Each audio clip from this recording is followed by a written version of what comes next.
Ya, saya belum paham yang tadi Pak Ustadz bilang apa wasaah, apa wasi. Oh, lo jangan nyampur. Agama lo beda lo. Wasaah apa? Ambil bercanda apa tadi gitu. Pak Ustadz lupa ya, nanti saya jelasin lagi. Apa tadi? Wasaah kalau nggak salah. Wasaah siapa ini? Nggak tahu. Ujang adanya kali.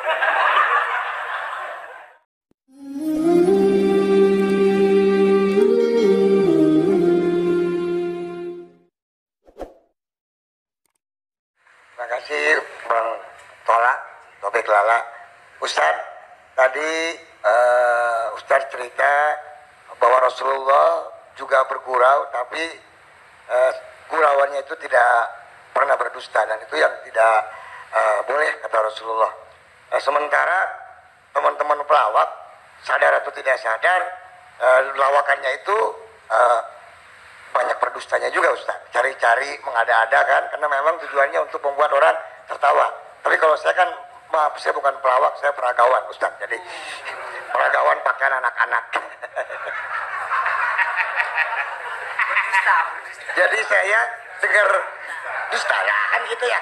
Contohnya kayak tadi gitu, atau bopak umpamanya dia mengatakan dirinya ganteng, dia cerita bahwa banyak cewek yang suka sama dia, itu kan berdusta Ustaz. Iya kan?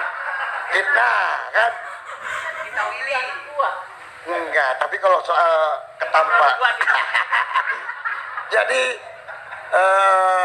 mohon dijelaskan kembali oleh Ustadz Abdul Somad batasan bagaimana di dalam melawak yang tidak boleh berdusta, sehingga kalau memang ternyata pelawak tidak boleh berdusta dalam melawakannya, mungkin saya sedang pikir-pikir dulu untuk melanjutkan profesi ini Ustaz.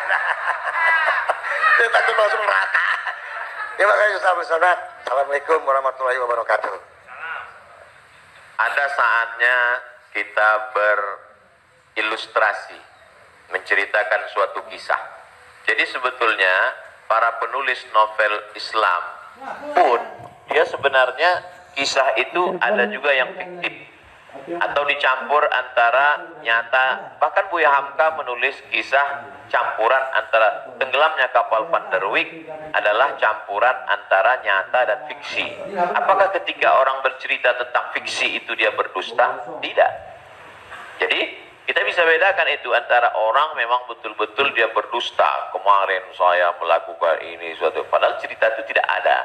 Beda dengan dia misalnya katakan, saya ini Ustadz seorang peragawan, tapi peragawan pakaian anak-anak. Tidak, Mas Ginanjar tidak sedang bercerita, kemarin di mall saya memperagakan pakaian anak-anak Pak Ustadz. Ketika saya pakai pakaian anak SMP, semua ketawa. Itu dusta.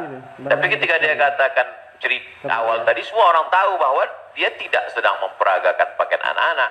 Dia hanya sedang menunjukkan tentang dirinya. Secara sebenarnya di balik kalimat itu Mas Ginanjar sedang menjatuhkan dirinya di hadapan orang lain. Kan? Dan kita tertawa dengan dia menjatuhkan dirinya. Mohon maaf. Bahwa beliau mengatakan fisik saya seperti anak-anak dan saya andai pun menjadi peragawan hanya sesuai memperagakan pakaian anak-anak. Hari ini orang tidak menjatuhkan dirinya, dia menjatuhkan orang lain, menjatuhkan tokoh agama, menjatuhkan ustadz. Ada suatu kesalahan dalam cara dia berpikir. Bahwa beliau menjatuhkan dirinya, dia tidak berusaha. Karena dia tapi dia tidak sedang berbohong. Dia hanya sedang bercerita. Insya Allah penjelasan saya itu bisa dipahami. Yang tidak bisa itu adalah ketika orang seolah-olah dia bercerita, dia kemarin saya sebuah cerita seakan-akan orang mengatakan dia nyata, padahal sebetulnya hanya bohong belaka supaya orang tertawa. Itu yang dilarang oleh Nabi Muhammad Sallallahu Alaihi Wasallam. Wallahu a'lam. Baik, Assalamualaikum warahmatullahi wabarakatuh. Nama saya Tet Zakaria Ustadz. Saya pernah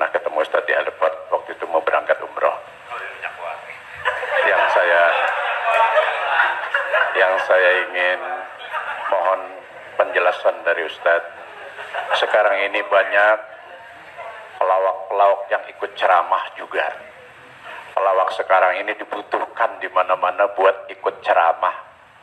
Padahal kalau kita lihat pelawak itu kemampuannya sangat minim, bahkan sudah menjual dengan harga yang mahal. Mohon penjelasannya Pak Ustadz, di mana bolehkah seorang pelawak itu melucu atau melawak di dalam satu ceramah? Nah, kita lihat yang namanya pelawak ini sekarang menjadi daya tarik sebelum ustadznya yang asli itu datang. Saya sendiri umpamanya berapa kali ngikut Raja Dangdut kemana saya jadi bemper biasa di depan, tapi saya mengingat bahwa ilmu saya belum sampai ke situ, tapi saya memaksakan diri untuk menarik. Saya sadar bahwa ilmu saya belum seberapa untuk ke masyarakat yang penuh itu. Mohon penjelasannya Ustaz. Terima kasih. Assalamualaikum warahmatullahi wabarakatuh. Waalaikumsalam warahmatullahi wabarakatuh. Bedakan antara da'i dengan alim fatwa. Da'i dia mengajak orang ke jalan Allah. Sedangkan alim yang mengeluarkan fatwa, dia adalah orang yang berijtihad. Apakah dia berijtihad sendiri mengambil dari Quran, sunnah, ijma', qiyas, syar'u man qablana, saddu zara'i, qaulu sahabi, istihsan, istishab, urf, atau dia membaca fatwa ulama lalu dia sampaikan dengan kemampuan dia baca kitab kuning. Jadi jangan kita pukul rata. Jadi jangan nanti ketika ada di antara sahabat-sahabat dari Paski mengajak orang sholat, ngajak puasa sunat, lalu kemudian di antara kita, ngapain ente ngajak-ngajak saya sholat? Ente kan bukan ustaz. Padahal mengajak orang berbuat baik adalah kewajiban kita semua. Nahnu du'an qabla kulli syai'. Sebelum jadi apapun, tugas utama kita adalah mengajak orang berbuat baik. Kuntum khaira ummah, kalian umat yang terbaik. Kapan kita menjadi umat yang terbaik? 3. Ta'muruna bil ma'ruf, ajak orang buat baik. Wa tanhauna 'anil munkar, larang orang buat mungkar. Wa tu'minuna billah, beriman kepada Allah. Jadi kalau hanya sekedar ngajak orang sedekah, ngajak donasi buat rumah tahfiz, ngajak ngumpulin beras untuk santunan yatim fakir miskin, maka pelawak, boleh penyanyi, boleh polisi, boleh siapapun. Karena itu tugas sebagai seorang muslim, amar ma'ruf nahi mungkar. Yang tidak benar itu adalah ketika dia sudah dianggap sebagai ustadz dan ditanyakan suatu masalah dan dia terdesak, akhirnya dia bicara padahal dia tidak mengerti. La taqfu ma laisa laka bihi ilmun. Jangan kamu bicara pada sesuatu yang kamu tidak tahu. Inna sam'a, telinga, wal basar, mata, wal fuad, hati dan pikiran, kullu ulaika kana anhu mas'ula, kau akan disoal, kau akan ditanya, diminta pertanggungjawaban di hadapan Allah Subhanahu wa taala. Jadi kalau abang, mas diajak dalam acara dakwah sebagai pengantar supaya masyarakat mau mendengar, supaya ramai, hadirilah tablik akbar Ustadz Fulan bersama grup Paski untuk sebagai pengantar 5-10 menit, silakan. Tapi setelah itu nanti Ustadz bicara, pas tanya jawabnya serahkan ke Ustadz. Nah, jadi selama tetap kita menjaga. Jadi kalau diibaratkan rumah makan di airport, ini penyanyi, artis, Ustadz itu sama seperti yang memanggil penumpang supaya mau masuk ke rumah makan. Bapak Ibu saudara sekalian yang mau perjalanan, silakan mampir ke tempat kami, silakan mampir ke rumah makan kami. Nah, ini yang ngajak. Nanti setelah orang mampir masuk ke dalam, baru dia ketemu spesialisnya. Yang mau makan soto di sana, yang mau soto Medan di sana, yang mau soto Betawi di sana, yang mau bakso di sana. Begitu lebih kurang. Karena masyarakat kita belum sampai pada level ngaji. Masyarakat kita ini 3 level. Pertama, level 1 yang memang sudah ngaji sama para habaib, baca kitab kuning serius, khatam dari A sampai Z. Ini memang nggak perlu pakai pemanggil tadi. Yang kedua adalah level yang masih mau ke masjid, tapi juga tergantung SMS kemana ngajak. Ngaji oke, kesini pun oke. Ini yang level 2. Yang level 3, ngelihat masjid pun masih takut. Makanya saya kalau tablik akbar pengajian ke daerah, itu saya bagi 3. Ada pengajian yang saya memang nggak mau di masjid. Saya pengajiannya maunya di lapangan sepak bola, di stadion, supaya sampai ke grassroots, ada level 3 yang belum mau ke masjid. Saya terus terang Ustaz, ke masjid ini trauma. Beberapa teman saya ke masjid ninggal.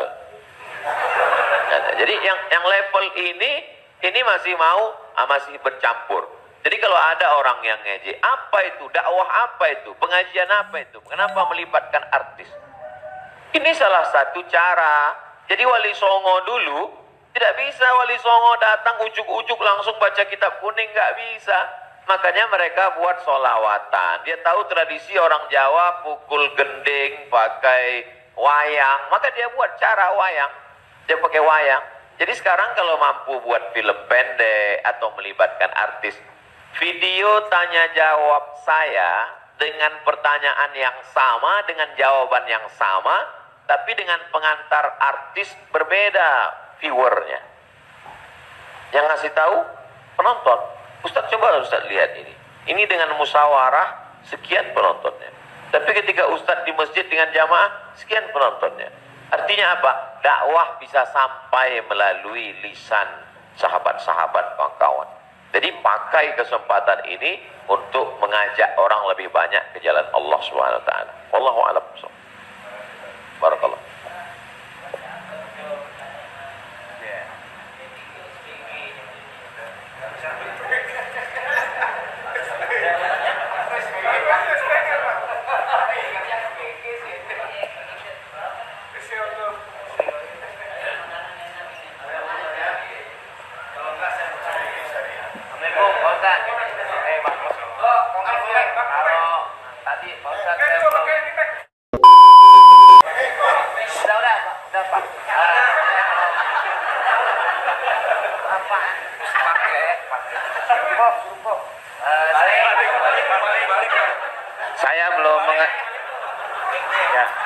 Saya belum paham yang tadi Pak Ustadz bilang apa wasaah apa wasi.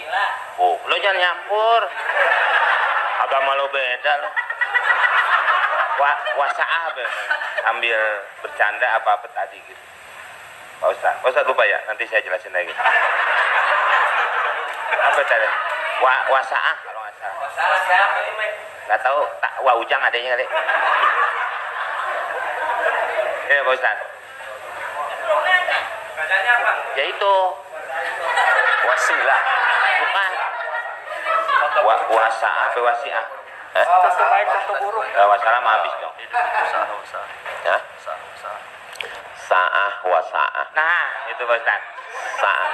Jadi ketika itu ucapan hadis Nabi. Ada seorang sahabat, dia datang menemui Nabi. Kenapa ketika kami duduk bersamamu ya Rasulullah di dalam Masjid Nabawi, di majelis ilmu, kami merasa dekat dengan Allah. Kami merasa takut kepada Allah. Tapi ketika kami pulang ke rumah, ketemu dengan anak istri bersenda gurau, kok rasanya beda. Lalu apa kata Nabi? Sa'ah wa sa'ah. Hidup ini ada masanya serius, ada masanya bercanda, ada masanya begini. Lau kuntum kama kuntum la safahatkumul malaikah. Seandainya kamu seperti itu terus, seperti saat berada denganku di hadapanku di masjid, tidak berubah-berubah, turun malaikat bersalaman dengan kamu, kata Nabi SAW. Jadi sahabat itu pun mengalami seperti yang kita alami dan kekhawatiran seperti kekhawatiran kita. Ketika kita duduk dengan Habib, dengan Ustadz di masjid, dengan Kiai, dengan Tuan Guru, terasa begitu full iman. Tapi begitu pulang ke rumah, kok begitu ya? Rasa yang kita rasakan sekarang dirasakan juga sahabat Nabi dulu, dan mereka tanya, kata Nabi nggak salah, karena hidup ini ada sa'ah wa sa'ah. Sa'ah artinya bahasa Indonesianya saat. Semua ada saatnya, semua ada masanya. Selama tidak kita katakan, kamu kok mabuk kemarin? Semua ada saatnya. Ada saatnya mabuk, ada saatnya. Allah.